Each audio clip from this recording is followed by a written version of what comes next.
Welcome to the 7th panel of the Amtgard Leadership University here at Gathering of the Clans. This one we're going to be talking specific to Brennon, Casca, Medryn, and Nesta about tips for running successful crown calls and tournaments, getting the most out of it so that people walk away at least with if it's a requirement or whatever, they can be fulfilled about it. Let's face it again, this may be your first time that you're running it, maybe it's your 100th time running one of these events. But there's some folks who have put a lot of time and investment in making sure that it's the best it can be. So let's learn some of their tricks and their trades and gather those lessons learned. All right, so without further ado, we'll start off with Nesta here on the left. So please, a quick introduction and a little bit about what you want to talk about today. Okay, I'm Nesta and I'm from CK. Yes, CK. I'll be speaking mostly on crown calls and ANS tournaments. I have most experience in that area. I was Kingdom Regent twice in a row. As well as being Park Regent a number of times before that and after that. And I have also participated in those competitions, so I've seen both sides. At Park level, Kingdom level, and a very disastrous Inter Kingdom level or two. So I'll talk about that and also use of technology to help you run your events more smoothly and help you get your combatants, or rather your contestants, info to them in a fast and efficient manner. Brennan? I'm Brennon, and I've run over a dozen team level tournaments. I've participated in dozens, if not 100 or more.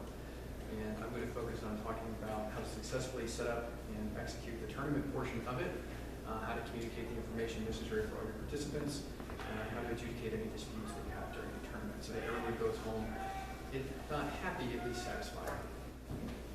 Hi, I'm Casca from the IM.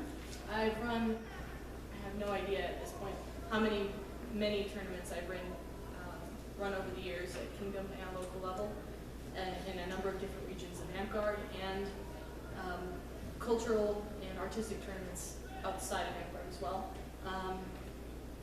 And I really want to focus on organizational skills on how to make your running tournament go seamlessly. Hi, I'm Medryn. I've been Kingdom Regent 3 times, I think. I've designed and run core systems for arts and sciences tournaments, inter-kingdom and kingdom level tournaments, more kingdom level tournaments than I can count. I've also run fighting tournaments in the Iron Mountains for easily the past decade. I've run most of them in terms of being fast, being efficient, how to make them run smoothly. I'm also interested in talking about how to design scoring systems for arts and sciences tournaments to obtain whatever your goals are. Whether you want to emphasize breadth, whether you want to emphasize depth, whether you want to emphasize both. There are a few different ways that you can design your tournaments to highlight those factors, and I'll talk a little bit about that. Okay, well, let's get started. Right now, let's talk generic, a little bit about tournament, whether it's ANS or if it's fighting. The good thing about those is they're on a schedule, right? No matter what, they should be creeping up on you. Now, running it might creep up on you, but at least they're on a timeline. What are some things that you need to be doing to prepare yourself to run that event? So what are the first steps, I guess, that you need to take to run one of those events? From a fighting perspective, you need to check your Cora. A lot of different Kingdom Coras specify specifically what events you must run. Sometimes there's a minimum, sometimes there's a maximum, but normally they spell it out reasonably clearly, and it's typically between 4 and 7 events, and includes standard like sword board, single, blah, blah, blah.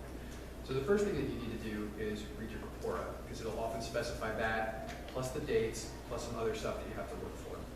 So do your research and figure out what you've got yourself into before you can do anything else. Once you know what you're supposed to be doing, the next thing to really do would be to figure out your staff. Every tournament, whether it be fighting or cultural, is going to need either reeves or judges. It's going to need people, a gopher or two maybe. It's going to need someone just to call out names for lists if it's a fighting tournament. And you want to have all those people in place, including backups in case anyone has some sort of personal emergency and they can't make it out that day. So that way you're not scrambling for help, quality help, at the last minute. Once you've gotten those pieces together, the next important thing is going to be your tournament infrastructure, which is everything from, are you running your tournament on paper? Are you running your tournament on technology? Has your technology been tested? Does your technology work? Have you given it a dry run? How are combatants or entries going to be recorded? How are you going to check them in, move them from checked in to lists or distribution for judging? How are you then going to take that information and report results? So you want to make sure that that infrastructure is laid out and planned out, whether it's, I've got paper brackets that I'm able to randomly distribute people through, and that's probably the simplest way to run a fighting tournament, to I've got, a multi-page spreadsheet that is going to automatically randomize and distribute people as is appropriate, and I'm going to then be able to just mark who wins each fight and automatically have the spreadsheet moving forward. On the ANS side, dear God, please use a spreadsheet. I mean, Excel is so common at this point that it's worth the time to design your system and then set up the spreadsheet so it's appropriately recorded. And I'm sure Nesta can talk a little bit about using technology to facilitate those sorts of things. You can use, I used one that was created ahead of time with very kind and conservative, and I said, hey, I have this system, you should try it. Because I had done some park level ANS tournaments and they didn't go as smoothly because they were on paper. And I said, well, what can I do? There's technology. I'm not sure how that would look. Luckily for me, somebody else had already done it. And then they explained it to me and it worked. Oh my gosh. You can get them their results calculated and tallied and their rankings the same day, like before they go home, unless you're slacking. And ideally, if you were running quals or any ANS tournament, you should have enough judges to help you and do the scoring so that you can enter the data. If that's not a possibility, then get somebody you trust to enter your data for you as it is being created so that it runs smoothly and quickly, and you can have that data back to the participants in a timely manner. I think that is it for now. Okay. The last thing would be the nuanced stuff to make sure your volunteers are going to be happy. Do you have enough water, sunscreen, and everything for your use? Do you have palate cleansers for your judges for when they finish a food item before they go on to the next one, so they're not judging pie based off of the garlic thing they just ate? Making sure that you have all those little nuanced things in place so that everything goes smoothly and your volunteers are happy. So let's talk a little bit about this before moving to the day off. All right. List of things applicable to both. Casca, you mentioned staff and making sure you got the right folks. So one of the questions is, how do you deal with limited expertise? Maybe it's limited expertise in the cultural categories, or maybe even limited expertise in the fighting side. If all your fighters want to compete, how do you address that with having competent reads to handle that? So you're always going to have novices who want to learn. We're not going to escape that. And a lot of people are like, well, everyone needs to train their judges better. Everyone needs to train their reads better. Well, yeah, but you have to start from somewhere, and that's going to be not good. That's just the way it is. So you should staff your group, your team, in such a way so that you balance those out.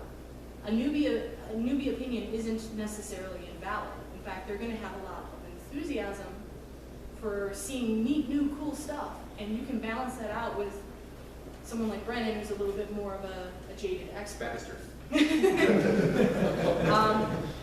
And you can do similar things in fighting tournaments. There's no reason to have a newbie read covering a field alone.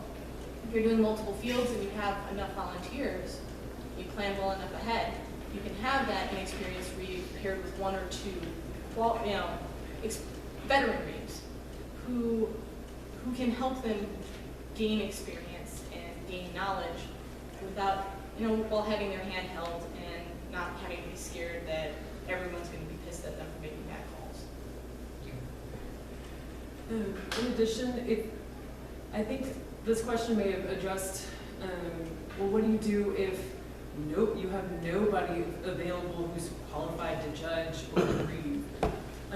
Ideally, you won't be in that situation, but if you feel like you are, you need to reach out, because odds are there's somebody in a different park, or even a kingdom that's somewhat close by who you could bribe with cookies and, you know, cake and food to help you out, or just a simple thank you, because some people will do it for just a thank you. As Casca said, you have to start from somewhere. I did. I started out being new. I didn't know anything. You need to be willing to adapt what you do know, what you are, what you might have some experience in, and see if you can adapt your skills to another area, and be willing to call the contestant over and ask what their process was, and to learn more about that item to help you understand where it came from, so that something that may be confusing you, because you weren't an expert in that area, can become more clear. One thing that I did a few times was I had somebody on speed dial who I called, and I said, okay, give me a rundown on this one area. Help me understand what we need to be looking for there. Training of your judges, being willing to train new judges is a good thing too. If you've got enough experienced judges, well, maybe they want to enter sometime. See if they would be willing to train up some of these newer people so that they'll get that experience and they'll know what to look for, both as a contestant but also as a judge. And then we'll have experienced judges eventually. It may take some time, but you got to start somewhere. Brennon? So having newbie reads is very problematic, but you can kind of mitigate it in a lot of ways. So it's actually easy to misunderstand the purpose of reads in a tournament. So when two people are fighting, there's a couple possible outcomes. You know, one person kills the other person very cleanly, and there's no argument about it. This is actually only 90% of fights, right? Then there's both people die, and there's no disagreement about it. They just go, oh, well, we'll do that again. Yeah. And then there's a bunch of shit that happened, and we both have differing opinions on what actually happened, and we need someone to adjudicate it. Okay, the catch with that is that there's very few people in the game who can actually adjudicate what happened, especially not being a participant to the fight. You should just assume you're not going to have one of those people, because those people are probably going to be fighting in the tournament. Or they're just spread so thinly across the country that you might as well just not have them. Statistically speaking, they won't be there. Okay. So the actual goal of a read is to have a strong personality so that you're willing to say things that are obvious to you when someone is cheating, okay, which is actually very uncommon. It does happen, but it tends to happen as part of a pattern. So we all know that Bob is a cheater, so we need to watch Bob in the tournament. And what the reads are really going to do, because one read can typically only watch one person in combat with any real accuracy, so they're going to watch and they're going to see if Bob did not call something, and then they're going to call the shot on Bob. Okay. That's what the read is actually going to do in that situation. So any mid-level or reasonably acceptable fighter can do that if their goal is, did that look questionable? I'm not giving Bob the benefit of the doubt, he's a cheater. So you can get away with not having, you know, top-tier reads on that. But the most important thing that you need is you need someone who's assertive, reasonable, and well-respected within your area. Okay? The next thing is you need someone who is capable of tying their own shoes, basically, because from an organizational standpoint, they have to report the wins and losses correctly. And they have to make sure that the correct people that were called are fighting, which seems like it shouldn't be a problem, but a vast majority of the problems that happen with tournaments are not fighting related, they're logistical related to, did these two morons get to the right ring, did they fight, and then did the moron paying attention to the fight accurately record the results? Because when you see someone get to the finals and then they're like, hey, I didn't get the fight, I'm still in the tournament, what happened? And they have to unwind everything. It is almost every time someone did not double check the people that were supposed to be fighting were fighting, or they recorded the results incorrectly. So, and any newbie can do that as long as they're reasonably competent as a person. That's not a fighting skill. So you can definitely use newbie reads. You can definitely use inexpert reads. It's more about personality and diligence than it is about being a particular expert in the field of reading. Let's talk about the situation that this may be really geared to, which is, I'm in a shire in the middle of nowhere. There are 6 of us in the park, and we've got entries. How are we gonna figure this out? We have nobody who's an expert in anything. We're brand new. From a judging perspective, let me tell you, that's okay. From an ANS perspective, because here's the deal. You're not going to have a newbie judge judging Olympiad. It's not going to happen, okay? You're unlikely to have a completely newbie judge judging a Kingdom Waltz. Hopefully, you've got a deep enough talent pool in your kingdom that you can pull that together. Where it really happens is in new places. And in a small competition, it's okay if Bob thinks that that tunic that most people in Amtgard would call a 3.0 is a 5.0. It really is, as long as he's skewed pretty generously in the same direction across the tournament. It's not going to be a huge deal. And that will come with experience. Bob will see more tunics. Bob will begin to understand that that's about average as opposed to, oh my God, that's amazingly excellent. And that's just a time factor. And you can do it that way. From a fighting perspective, there's a lot of unorthodox things you can do to crowdsource how you run your tournament. If you've got 6 people and you're fighting a tournament, you can have all 6 people standing around in a circle watching the fight. They're all participants in the tournament, they all have the same incentive, they can all, and most of the time, as Brennon was saying, your read is there to call the blatant cheater and to sometimes just ask questions like, hey, it looked like this happened over here, what was going on over there? And most of your time, fighters will say, oh no, I got a clean block on that, or I don't know what happened. And at that point, you can reset and do it again or whatever you need to do. So you can crowdsource. And the other thing is, we live in this wonderful world of the internet right now. 20 years ago, it was not the case. Right now, there are so many resources available for what a competent tunic is supposed to look like, what a competent 2D art piece is supposed to look like, what a competent piece of armor is supposed to look like. You can find those rubrics, you can read them up, you can get some idea from looking on the internet to have some idea of what this stuff is supposed to look like. And ask questions. I mean, so the way that you deal with a lack of depth of talent is by practice. Get a depth of talent, and you only do that by doing it.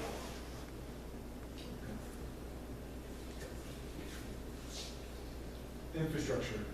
Anybody want to expand on that a little bit? Some lessons learned, or some sort of like you just talked about some different resources, but even tournament builders and things like that, like yay, nay. So, in my experience, there's some bracket builders that you can get for your iPhone and for your iPad. They're okay. I don't think they're great because I think there's some problems with the coding and with some reliability issues. And if you screw up electronic data and you lose it, it's gone, as opposed to if I erased the wrong thing here, I can write it back down. The simplest way to do it is paper and pen, paper and pencil. Write it down. If you don't know how to build a double elimination bracket or a single elimination bracket, you can download those from the internet. They have them all over the place, and they're not that difficult to run. Learning how to run them smoothly is just an experience thing. It's just this is how I do it. I know that I need to be calling these people and getting them on deck so that the fights can move forward. Same thing with your ANS. It's hard for me to tell you what type of infrastructure you need for your ANS tournament unless I can tell you what type of ANS tournament you're running. So for example, the best of the best tournament that's run at practice every year uses a double elimination bracket. It's just like a fighting tournament. It's pretty easy to set up. I know the CK is actually doing that for their Dragon Master this next reign. They're doing head-to-head competition within their categories, which I think is pretty easy, and it's pretty easy to set up. Otherwise, for ANS tournaments, you need a spreadsheet that has all of your entries on it, down one side, and you need columns that your judges' scores are going to go into, and that's your simplest, easiest way to do it. You can then average your scores and get a final score. So laptops. I know you can go up to a laptop for the organizer with a Google document that is accessible to all of the laptops or tablets that each of your judges have, and the judges then enter the data directly into a spreadsheet there, and it pops up on the Google document that is being run by the tournament coordinator, and you never have to recopy stuff. It just builds up. So you can use a lot of those resources. They're out there. It just depends on how big you want to go. So Casca, you look like that's the silver bullet to the organizer for an ANS competition. If you are at least halfway competent with Excel or Google Doc or anything like that, and you spend an hour or two ahead of time to make sure your spreadsheet's set up correctly, then you can just ask all your judges that, you talk to them in advance to bring a laptop or a tablet, or ask someone else if you can borrow their laptop or their tablet for the use of attorney. Some people have older ones laying around that they don't use anymore, and those are great. You set up a Wi-Fi hotspot, you have your judges enter on their personalized spreadsheet, it automatically populates, and you don't have to do you don't have no problems with math errors or anything. It's beautiful. The comments are already entered, because most people at this point can type faster than they write, so comments often get neglected, because they're like, oh, I've been writing for 2 hours now, and we're still have 30 more entries to look at. Then they get bored and they stop writing commentary, and the entrants suffer for that, because they don't have that feedback to grow off of. With the fact that most people now type pretty darn fast, this is a beautiful system, because everything's already there, already entered, streamlined. All you have to do is post a link, a non-editable link, and it's done. Everything is posted as soon as your last judge hands in the last score. It's incredibly streamlined and efficient, and you don't have to worry about anyone mucking it up. You as attorney coordinator can just sit there and make sure your judges are being professional with their commentary and with their scores, and you just sit there and watch. It's great. It's the laziest, best thing ever. And if you've done it correctly with that 2 to 3 hours, and sometimes it's a little more depending on how complex a scoring system you're devising, all that work is done. You've coded it into the spreadsheet. So literally all you have to do is populate with judges' scores, and it's going to spit out your results at the end. You do no work besides that. And then you have that template forever. You never have to invest that 2 to 3 hours ever again. And it's great. Share it. You can give it to other people. Yeah. Okay, I would say so, keep the calculations as simple as possible. Don't come up with something complicated and what you think is way awesome because it's got all this complicated math, because your contestants are going to want to double check your math, because they're not going to trust your spreadsheet. They're going to think that their head can do it better than your spreadsheet. So make sure that it's simple so that they don't make a mistake in the calculations and it ends up in this huge long argument. okay, so let's move a little bit to the day of the event. Brennan, we're going to start with you. So, seating, what's the best way to do it in the most, I almost want to say fair, but I guess the most appropriate? Let's back up just a second. The most important thing that we didn't cover is announce early, announce often, set expectations, set a schedule, right? So the biggest thing as an organizer do is I announce about a month out when it's going to happen and exactly the time that it's going to happen, and then I don't change those things, ever, okay? If you've changed it, someone has saw your original post, did not see your update, and now they're going to be really upset with you, and it's your fault. Okay, so just to make that perfectly clear, if you change the time on your tournament, that's your fault. The second thing is, for a fighting tournament at least, announce your brackets as early as possible in terms of what your lists are going to be, announce how you're going to score the tournament, and do not change that information either. Okay? The biggest irritation for the contestants is going to be, I missed an event because you posted a time and then changed it, and now I didn't win the tournament. You're going to hear about that a lot, and it's a valid bitch on their part. The second thing is, you changed the brackets at the last minute, and I didn't bring the appropriate gear, which caused me not to win the tournament. And you're going to hear about that a lot. And then the last thing is, you changed the scoring system after the tournament happened, you're playing favorites for your buddy. All of these things are probably not true, but it doesn't matter. So you set it up early, you announce it often, you don't change it. Okay, sorry, go ahead. No, I can't believe we didn't bring that up before, to be honest with you. Now, so specific to fighting, seeding tournaments. Seeding. Okay, so there's two kinds of tournaments. The first tournament is a tournament that you're running for fun, or you're running to get people practicing fighting in tournaments. And that's great, and that's valid. That's not a crown balls, and it's not a weapon master, but it is a valid type of tournament. You should not seed those tournaments. They're fun tournaments. It's not worth taking the time to seed it. You just kind of let people fall out wherever they will, no problem. Okay. When you're looking to get a tournament that produces actual usable results for the basis of awards or for the basis of determining the entrance skill levels, seating is a necessity.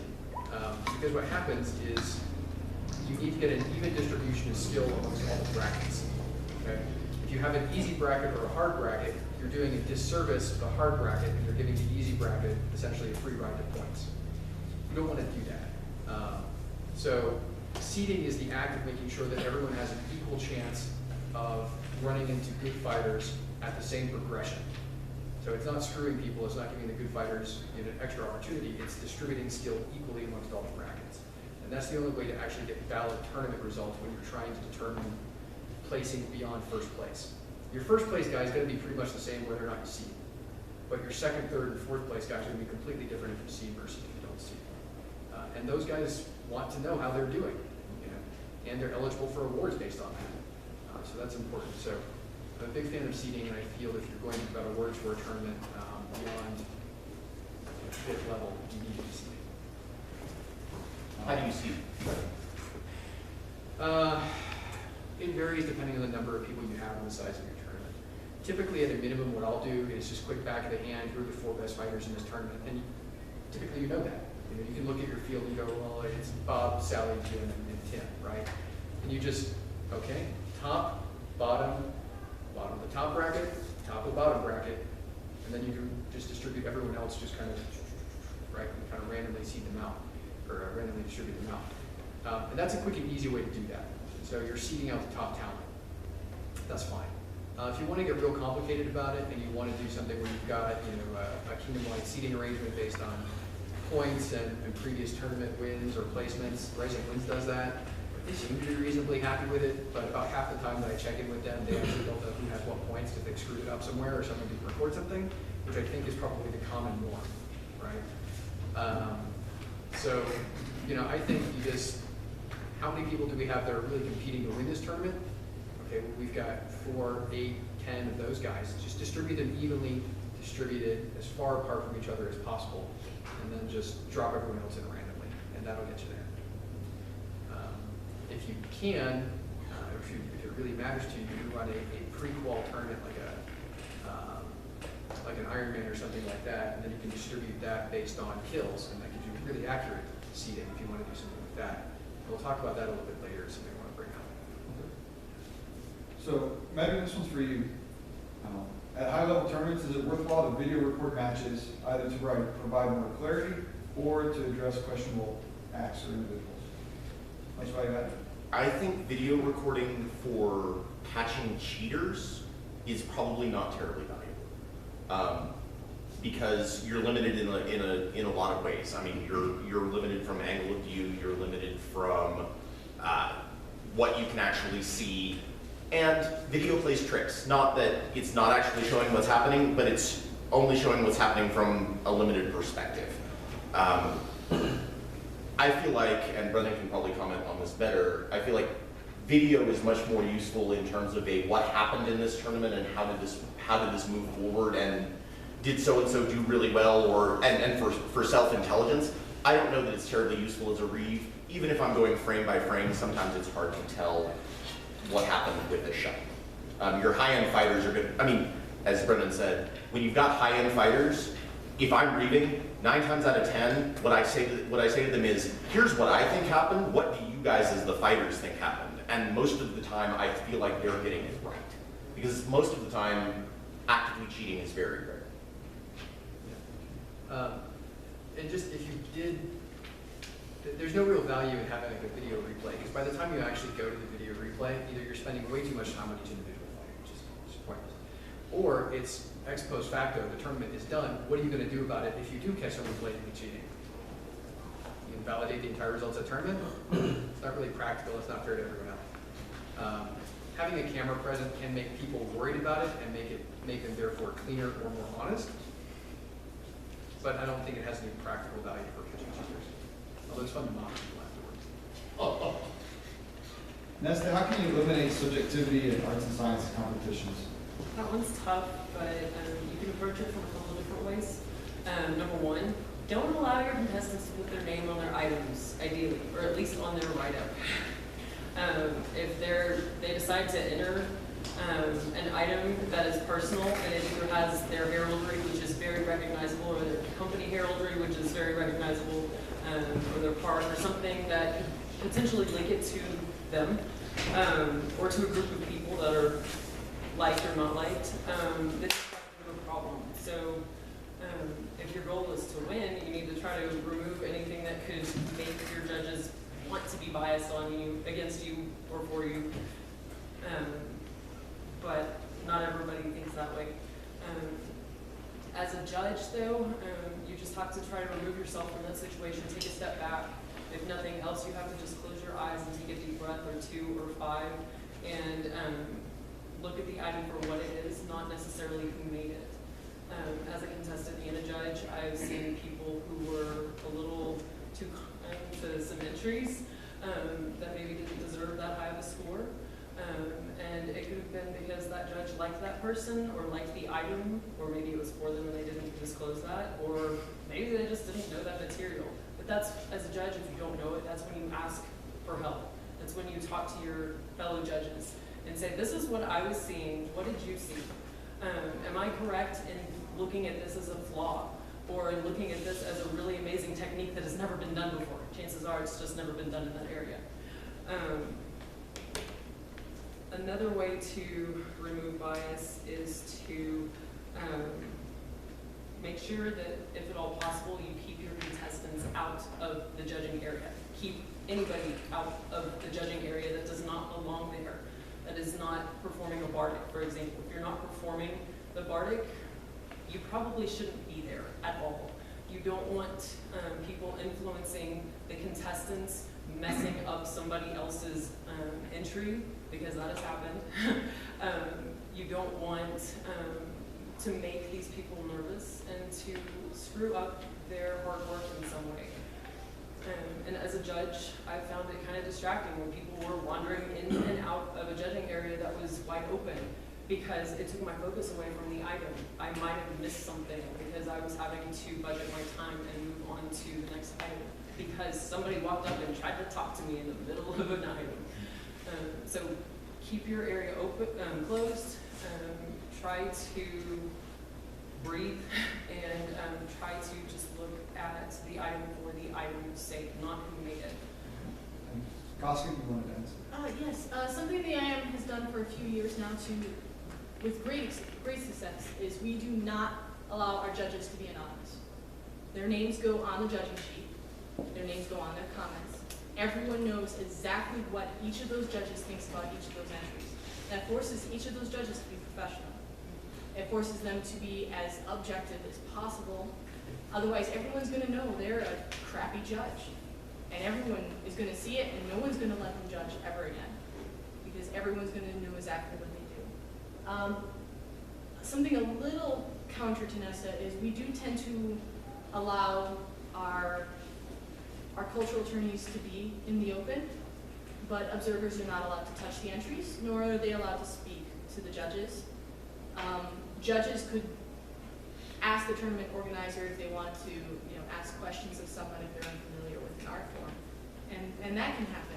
But that way, they know they're being observed. Not just their name is on their work, but people are actively observing what they're doing, and that holds them accountable. And that is so important in getting your judging to be as objective as possible and as professional as possible.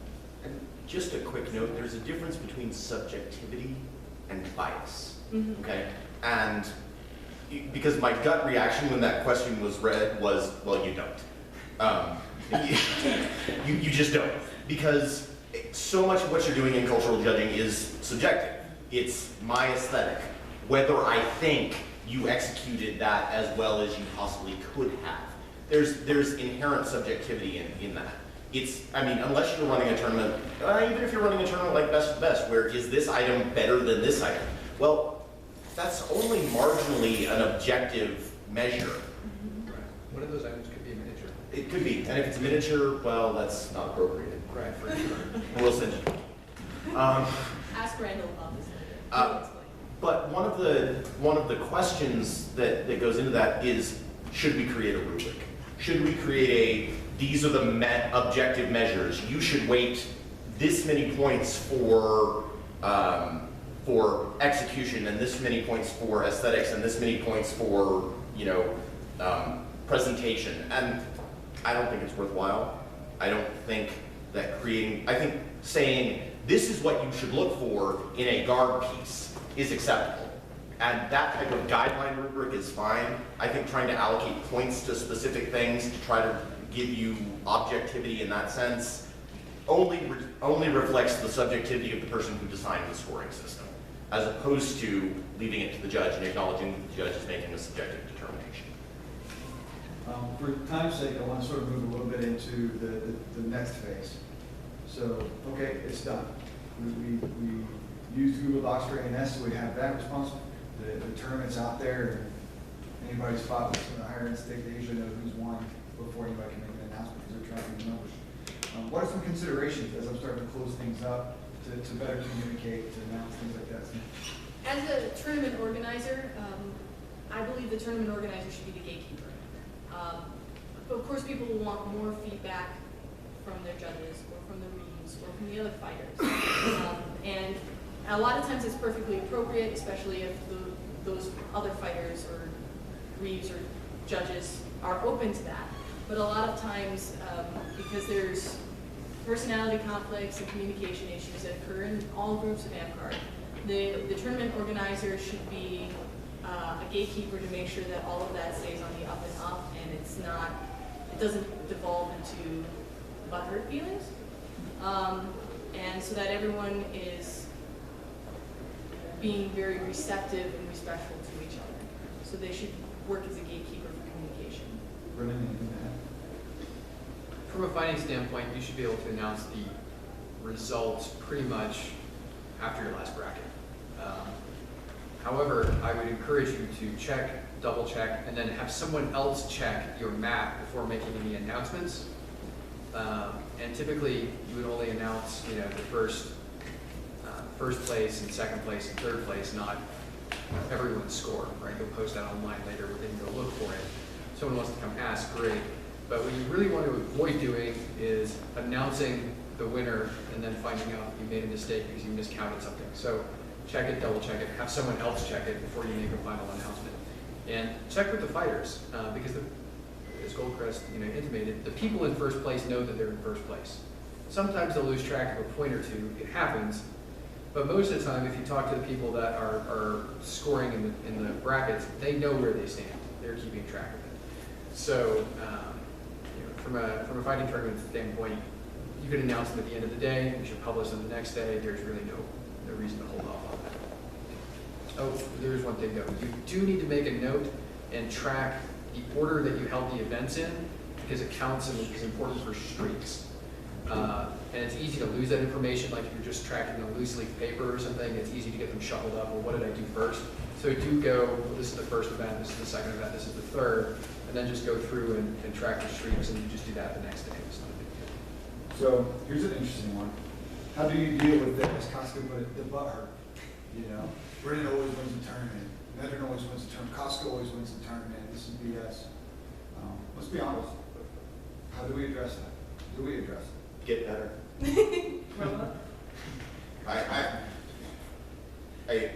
I'm not trying to be flippant. I mean, what I'm saying is there are a couple of purposes for tournaments. One of those purposes is to determine who's the best on that given day. And you know what? That's only one guy, one girl. That's who's winning. But every tournament you enter is an opportunity for you to learn something, whether it's ANS or whether it's fighting. It's an opportunity for you to practice. It's an opportunity for you to keep growing. And I mean, that's part of why we do tournaments. We do tournaments to rank people so that we know where people stand, but we do tournaments so that people can have the experience, they can get better. So yeah, sometimes it sucks. Nobody likes losing. I don't like losing. I don't think anybody sitting up here likes losing. We wouldn't be where we are if we were comfortable losing. It's not a fun feeling. But what you can do is you can ask, how can I get better? I mean, I don't provide feedback when I judge in terms of writing it all down. What I say on every single item is see me if you want more info. See me if you want comments. I'm happy to talk to you about it. Brennon will talk to you about fighting most of the day. and tell you how to get better and why you suck. In that order. Yes. But really, the way you deal, there are people who are always going to be upset because they're not winning. And we can't fix that. And as a judge for the ANS side of things, that's really the way to handle it as well is, well, here's why that person did so well. You give them reasons why their item scored so well, why they objectively had better entries. And then you go, but yours weren't bad, or if they were bad, you say, find a nice way to say, sorry, yours weren't good. Here's a way you can totally improve in the future. I'd love it if you did things like this, because these things you did well, and this is obviously your strengths. Here's how you can get better. And so you try to redirect the conversation into, well, they always win, you must be biased, into, well, they won because they're good, but here's how I can beat them in the future. So from a fighting tournament standpoint, people get hard feelings about it from kind of different angle. Most people don't get irritated that they lost the tournament or that someone always wins the tournament. Most of the time when people get upset about a tournament, they're upset about one bad call, right? Or they're upset about one fight where they're pretty sure that they hit someone and they didn't take it. So to some extent, you can mitigate those by having reefs and having what we discussed early. You can also mitigate it by having a different style of tournament. So if you think about the incentive to bitch and be butthurt on a continuum of butthurt, over here you've got one and done tournaments, okay? One fight, so best out of 3, single elimination, all right? So there's a lot of butthurt in this tournament because you don't have a very good opportunity to actually get a couple fights in and feel like you had a good exchange. So what's going to happen is everything is super critical and super tense all the time. You have to win all of your fights in order to win the bracket. There's a lot of incentive for being a bitch over here, for cheating, for being upset, for thinking that someone cheated you. Or on the other continuum is if you're doing like a pure Iron Man. You don't care if you lose a fight. Incentive for cheating, very low. Incentive for being upset that someone cheated you or that you thought you hit them and they didn't take it, very low. So if you move on this continuum from one and done tournaments to we all get to fight more and we get like a gestalt of who won and it's really obvious because that guy beat the tar out of us, the butthurt goes down a lot. Everyone has a lot more fun. What we've actually started doing in EH is I've been running tournaments that are a 20 or 30 minute Ironman bracket for the style. And then the top 8 placements out of that, or the top 8 kills, then go into an 8-man best 2 out of 3 bracket. And then you run that, which takes about 20 minutes. Now you know the brackets take exactly an hour, no matter how many people you have. Everyone gets to fight, including people that would have been eliminated in the first round, with 30 minutes of solid fighting. And there's very little incentive for complaining because even the people who thought that someone cheated them or whatever, they still made it in the final 8 if they're any good. And any individual fight had very low impact on the outcome. And that seems to be something that's really gone a long way towards mitigating people being upset about the results of tournaments. So. I'm going to try and get us back on schedule, but I want to answer this one, then we'll throw it to you guys to sort of wrap up your thoughts or address it. If you want to address it. I don't know if that was the Iron Man comment you want to bring up or not. That was. Okay. With events, specifically like keeping the Borderlands, upcoming Olympiad, things like that, how does an organizer get the best of the best to participate those to really highlight that tier of competition and set us apart from low-level stuff? And so it's not just another Crown Falls. That's not a problem in fighting tournaments. Essentially, if you're holding a Kingdom level tournament, if someone wins it, they are at a minimum 1/4 of their way towards a reward. People are going to stop them. So it's self-created internal career. Yeah. I mean, good fighters are going to show up and stop other people from winning tournaments. It's not. There's a very high impetus to do your job if you're a warlord or a sword knight, and it's not quite the same if you're a sword knight. And it's not quite the same.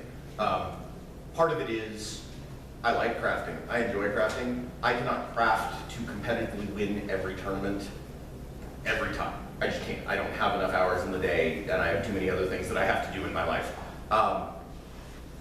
But I think you do it by having more than 2 tournaments every 6 months in your lands, right? If the only tournament that you're having, and I know this isn't Keep on the Borderlands or Olympiad, but if the only tournaments you're having are Crown Quals and Dragon Master, well, you're going to see everything that's possibly going to be entered in a tournament entered into those 2 tournaments.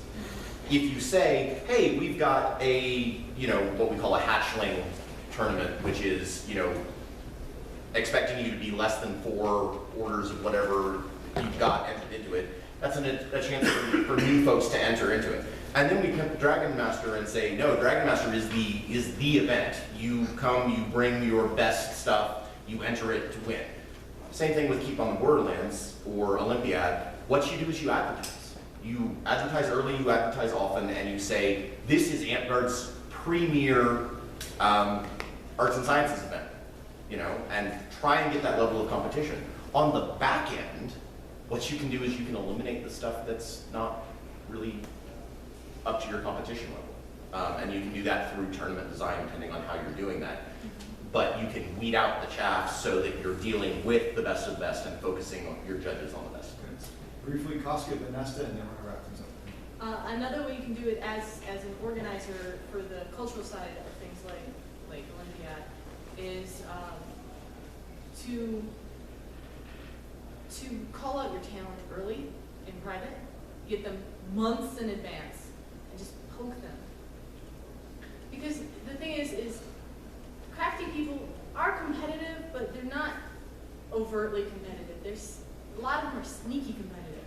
They want to win, they want to be really good, they want to show their stuff, but they're really subtle about it. And if you personally invite them ahead of time, and their life is in a place where they can dedicate their crafting time for the next few months to winning Olympiad, they're going to try to do that if it's convenient for them, if it's able to be fit into their life. So you have to poke those people early enough so that they can haul out their talent and get all their works put together well in advance. Nesta? I agree with all of that. One thing that I could add is, in addition to maybe handpicking some high-quality artisans to push to enter, you could also reach out to your kingdom leadership and say, hey, do you have any up-and-coming artists who need to enter this and could potentially win it, or could at least compete at the level that this event is calling for? Because chances are they may know somebody that is being really quiet online or on Facebook, because everybody likes Facebook, who could potentially blow all the competition out of the water. Nobody's seen their work because they don't advertise it. They are shy. They say, I suck, and then don't. So the kingdom leadership knows their people, and you can ask them to start nudging those people to enter their items, or to send their items anyway, so that they can be entered. They don't have, from what I understand, not best of best, Olympiad, I think this year it's still, they're still allowing people to send in items even if they can't be there present, and that's been the rule in the past anyway. You don't have to be there to send your stuff. I think that holds a lot of people back from Olympiad, because they hear, oh, well, it's at this place, and it's across the country, and they think they have to be there with their stuff. Not necessarily. It depends on the items. Obviously, it's harder to present heartache across the country because you're not there, and they may not appreciate a videotaped version. They want to see you live, having that pressure of an audience. But you can send garb items. Food's harder, of course. You're going to have some limitations there, but you can still get some quality items from places and from people who may not have thought about entering before, and it can up your challenge level. Okay. And one other quick, just very, very quick idea to really up your talent level at an event: get one of your masters to start talking some shit. I'm serious. If Casca pops up on the list with, hey guys, I'm gonna kick your ass at Dragon Master, I guarantee you've got another couple of masters who are going, oh really? I can do that. We've done this to each other. I can do that. I'm gonna kick your ass. Let's go. And that ups your game. If you can get one person to start a little friendly shit talking, you're gonna up your competition level. It Okay, makes you actually want to real do it. quick, bumper sticker. What's the foot stomp that people need to take away from this as we wrap up in the next 60 seconds? Medryn. Just do it. You're not gonna screw it up that bad. Just start running tournaments and you'll get better. be organized. Don't leave it to the last minute and then drop the ball. Just get it done in advance, then you don't have to worry about it. Right. Communicate early, communicate often, don't change anything. Nesta? Ask for help. On that note, again, almost everyone here, I think, is a repeat offender. Thank you for your time. It's no small request to pull you out of the event for a couple hours a day. So if I could, a quick round of applause for our panelists.